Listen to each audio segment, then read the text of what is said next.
Hey Mad Practicers, got another Travis picking video for you today, and we're going to use just two chords, the E and an A minor. We're using those two because they look the same, and we're going to break that down now. So let's get into it. The first chord we're starting with is an E major chord. Your first finger goes on the first fret of the G string, or the third thinnest. Your second finger goes on the A string, or the second biggest, and your ring finger goes on the second fret of the D string, or the third biggest, and it looks like that. And you're strumming all six, and you're going to pick all six. Let's start with the thumb. That's really important in Travis picking. So you're going to hit the big E first, and then you're going to hit the A string second. And this sounds like that when you're holding that E chord. So the first thing you want to practice is just going back and forth between those two strings and get real comfortable.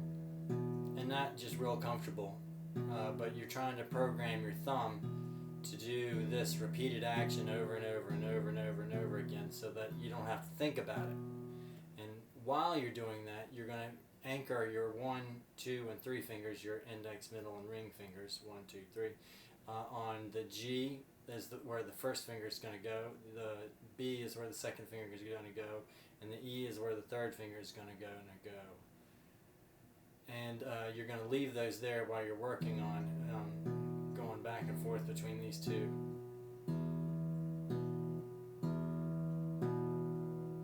And after you've done that a few times, maybe play that, I don't know, somewhere between 20 and 100 times,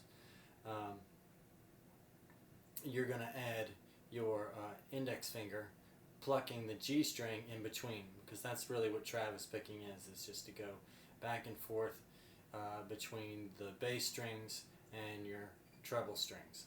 So that pattern is going to be the E, and then the G, and then the A, and then the G.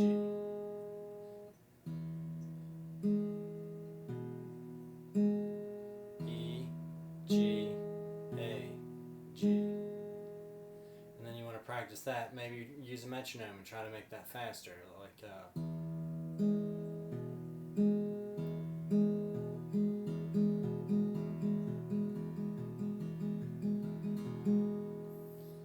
do that slowly, not quickly like I just did. I just wanted to give you an example of what that sounds like.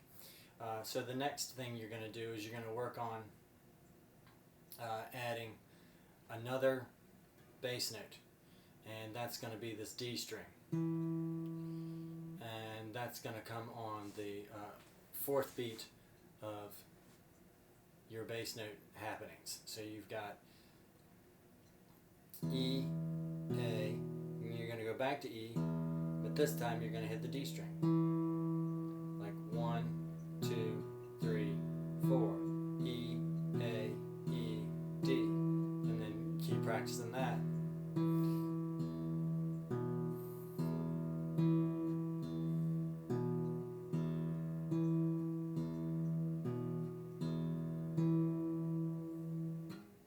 The next step you want to take is to add that index finger in between there, hitting that G string.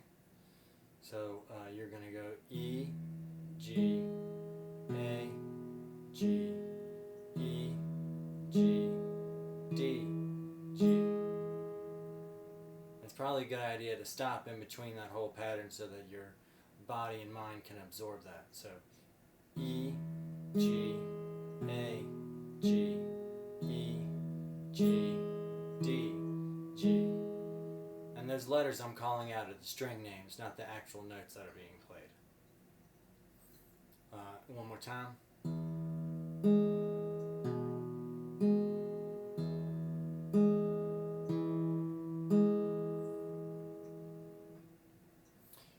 So after you've worked on that for a while, maybe played that 20 to 100 times, you want to add your middle finger in there. This is going to happen after you get to the A string.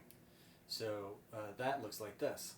E, G, A, B, E, G, D, B.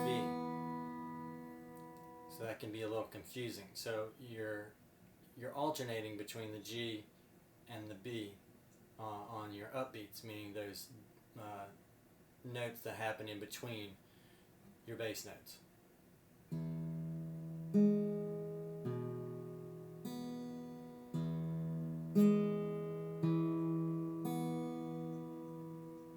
And if you just did that, you would be pulling out enough of the chord and Travis picking enough to make this sound really, really great with whatever chord progression you're working on. But we're going to go one step further.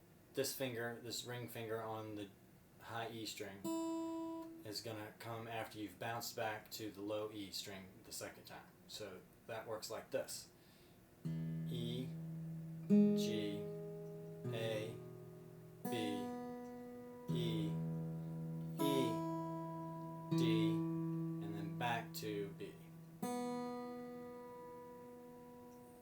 And that completes the pattern.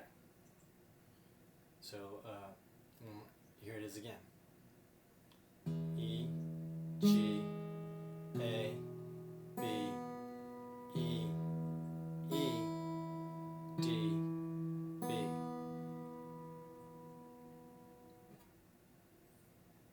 Okay, great. So let's move to the next chord. The next chord is an A minor chord, and it looks exactly like the shape of the previous chord, the E major chord, but we've moved over one string. So your first finger is going to go on the first fret of the B string, that's the second thinnest. Your middle finger is going to go on the second fret of the D string, that's the third biggest, and your ring finger is going to go on the second fret of the G string, that's the third thinnest, and all together it's going to look like that, and played all together it's going to sound like that. Let's get into the picking pattern. Your initial bass string is going to be different than the E string because this is an A chord, so you want to start with an A.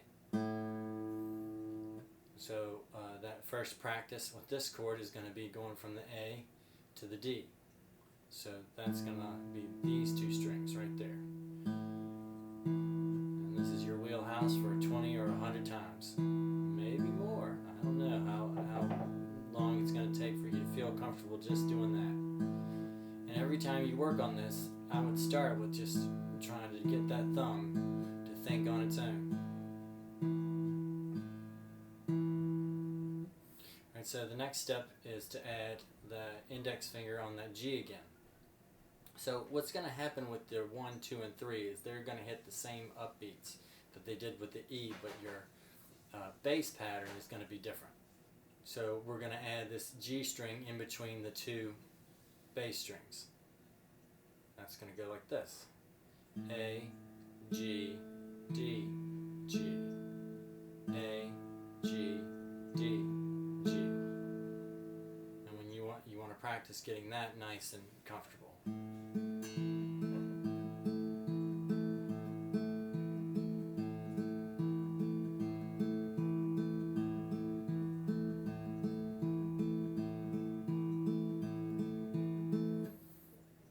Alright, so the next thing to do is to add another bass string. And so on the third beat, we're going to add this big E string. And so all of that together is going to sound like, or these three strings together are going to be this: A, D, E, D. Now I know that's different than the considerably different than the last pattern.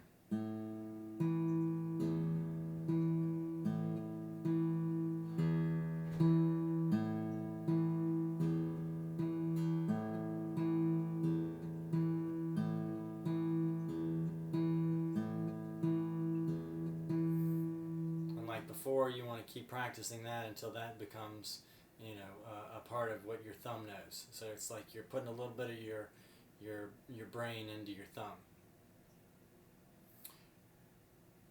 Then we want to add that upbeat on that G string in between those.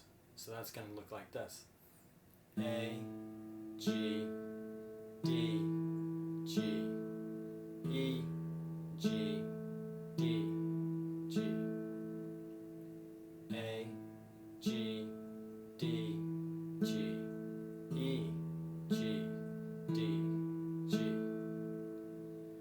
once you feel comfortable with that, we're going to move on to adding the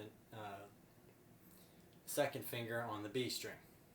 The pattern is going to look like this: A, G, D, B, E, G, D, B,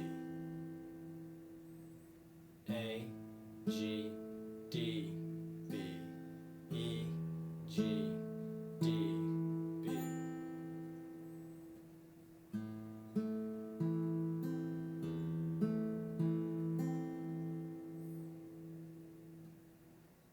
The next step is to add that ring finger, and then we're going to add that plus returning back to the B string, and that ring finger hits the E string. So the whole pattern is this: A, G, D, B, E, E, D, B. Okay, once you get all that together, you want to try to put the two chords together, switching back and forth. And that's going to sound like this.